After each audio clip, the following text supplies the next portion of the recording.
জয়গুরু। আশা করি সবাই অনেক ভালো আছেন। আমাদের সাইজিদ ধামে যাওয়ার সৌভাগ্য হয়েছিল। যেহেতু কুষ্টিয়াতেই থাকা হয়, সেক্ষেত্রে তো মাঝে মাঝেই সাইজির চরণধুলি নেওয়ার উদ্দেশ্যে আমরা যাই। মাঝে মাঝেই ভীষণ ভালো লাগে।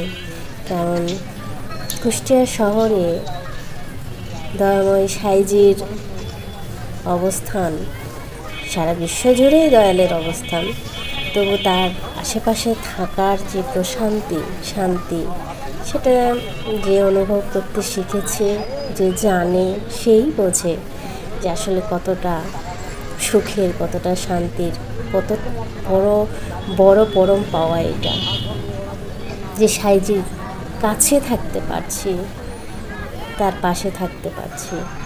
এটা আমাদের পরম সৌভাগ্য।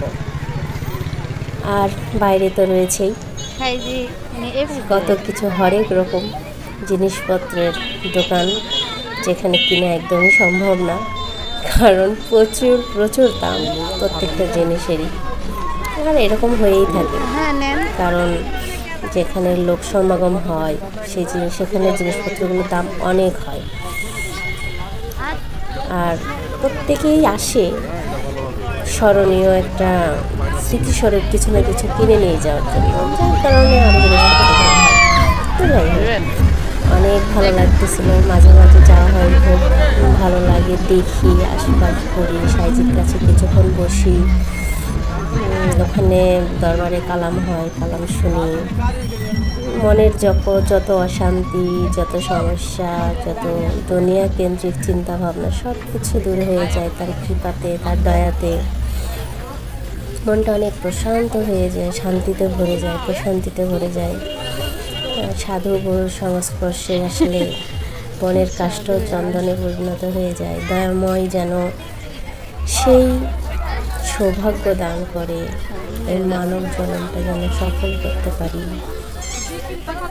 তাদের দেখানো সুপথের যেন পথিক হতে পারি, আমরা সবাই যেন হতে পারি।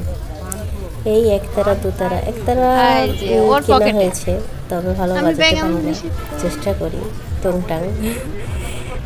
দোকানপাটে অনেক সুন্দর সুন্দর জিনিস, খুবই ভালো লাগতেছে। হরেক রকমের জিনিস, হরেক রকমের দোকান।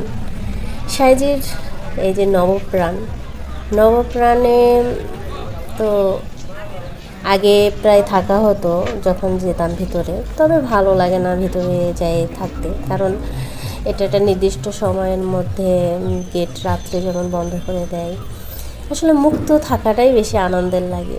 হ্যাঁ, মানে ধুলাই গড়াগড়ি করো, সাধুদের চরণধুলি নাও, যেখানেই রাত সেখানেই কাত, সেই রকম একটা আসলে সাধুর সঙ্গের পরম একটা প্রশান্তিকর একটা পরিবেশ হবে মনের মধ্যে। এখানে থাকা হয়, সেবা নেওয়ার সময় বা কোনো সময় যাওয়া হয়, তাছাড়া তেমন একটা ভিতরে যাই না। আজকে এসেছি, গেটটা খোলা ছিল, দেখলাম ভিতরে কেউই নাই, সবটুকুই ফাঁকা। তবে বাইরে থাকতেই ভালো লাগে নবপ্রাণের চাইতে, বাইরের পরিবেশটা। সবাই ভালো থাকবেন। জয়গুরু।